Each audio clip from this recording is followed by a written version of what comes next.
Pas d'erreur, c'est le chieur, les amis. Ça pourrait être la fin d'Israël. Je dis bien, la fin d'Israël. Vous allez me dire, non, c'est l'Iran qui va s'écrouler. Écoutez, pensez ce que vous voulez. L'Iran est capable de faire la guerre pendant des années. Elle l'a déjà fait contre l'Irak. Le peuple est uni. Il ne vit pas comme un millionnaire.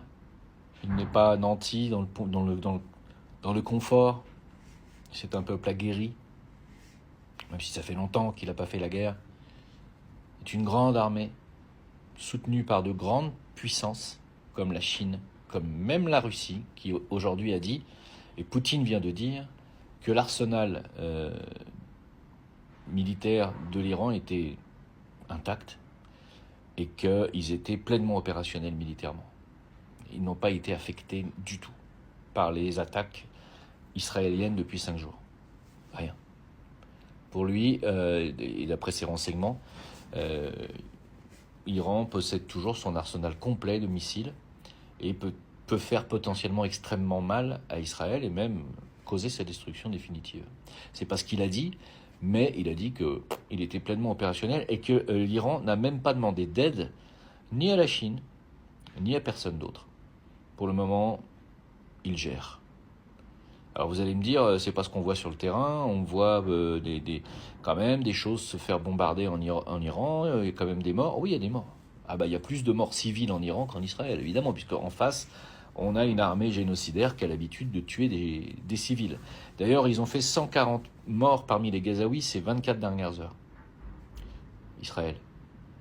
Vous avez tué 140 personnes civiles, 100% de civils sur les 140 morts, et parmi les 140 morts, au moins 100 enfants.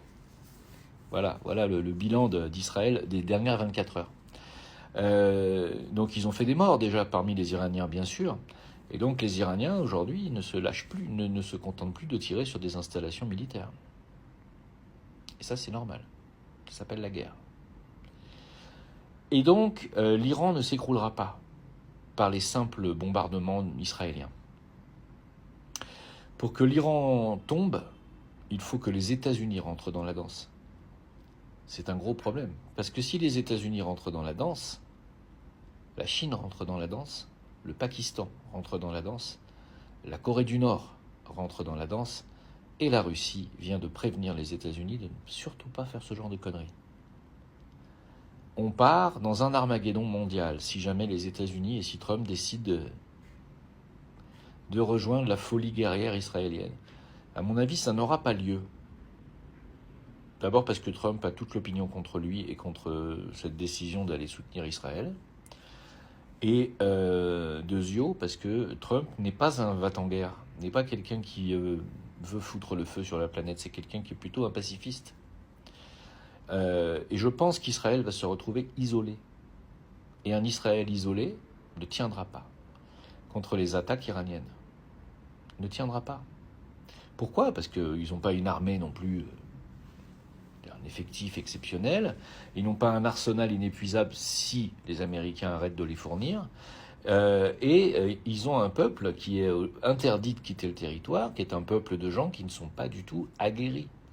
Les Israéliens sont des gens qui sont habitués à vivre dans le luxe, dans le confort, et certainement pas de vivre sous les bombes. Ça les amuse probablement de voir Gaza se prendre des bombes et voir les immeubles gazaouis tomber, mais à partir du moment où ça leur arrive à eux, ça les amuse beaucoup moins. Voilà. Et si la situation doit durer, Israël perdra. Israël tombera. Utiliseront-ils alors leur arme nucléaire en dernier recours pour faire taire l'Iran ?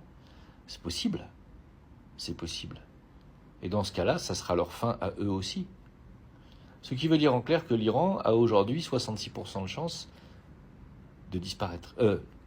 Israël a aujourd'hui 2/3 de chances de disparaître. La première, si les États-Unis ne rentrent pas dans la danse. La deuxième, s'ils utilisent leur arsenal nucléaire pour s'en sortir, ils prendront en retour des bombes nucléaires pakistanaises ou coréennes. Ils sont donc 2 fois plus de chances de perdre cette guerre que l'Iran.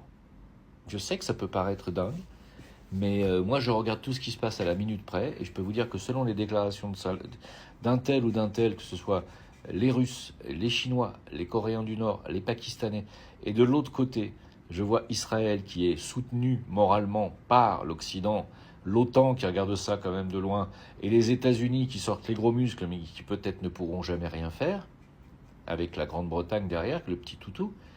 Il est tout à fait possible que Israël se retrouve isolé et finisse par rentrer dans une guerre d'usure qui les mènera à leur perte. Ils ne gagneront pas dans une guerre d'usure de plusieurs années contre l'Iran. C'est impossible. Impossible. Alors mes amis, si j'étais vous, les Israéliens, je commencerais peut-être à y penser et à me dire que je me suis peut-être trompé de cheval et que le Machiar est peut-être une invention. Un Père Noël qui n'existe que dans l'esprit de certains rabbins, hein, qui croient que le Machiar c'est extraordinaire. Hein. Je vais vous mettre un petit extrait. Avant que Mashiach va venir, on va avoir des choses au-delà de la nature. Celui qui a les yeux ouverts, il va voir. Mais celui qui il est noyé dans le matériel, éloigné dans ce monde-là, il ne va rien voir. On est en train de vivre l'époque de Mashiach. Alors, nos sages disent qu'une fois que Mashiach va venir, la terre, elle va t'écouter. Tu marches dans un champ, et j'ai envie d'un pain, et le pain va sortir. Alors moi je pense que Hachem nous fait goûter ce qui va se passer une fois que Mashiach va venir. Quand Mashiach sera là, il suffit de te balader dans la nature, tu dis j'ai envie d'un pain, et le pain il arrivera, il sortira de la terre comme par enchantement. Crois au Père Noël. Hein? Bon, je connais un Père Noël, il arrive le 24 au soir sur une luge par le ciel, tiré par des rennes, et il m'amène des cadeaux par la cheminée. C'est pareil. Donc, le Machiar, qui est l'antéchrist des chrétiens et des musulmans, je le rappelle encore une fois. Et puis, il y en a eu un de Messie qui est déjà venu il y a 2000 ans, ils n'ont pas voulu le reconnaître. Ce Messie, effectivement, multipliait les pains et les poissons, il donnait à bouffer aux gens, ouais, et il guérissait tout le monde. C'est apparemment les attributs du Machiar, mais ils n'ont pas voulu reconnaître celui qui est venu le faire pour de vrai. Alors, je pense que le sionisme touche à sa fin. En tout cas en Israël. Est-ce que ça sera à sa fin dans le monde? On verra bien. À suivre.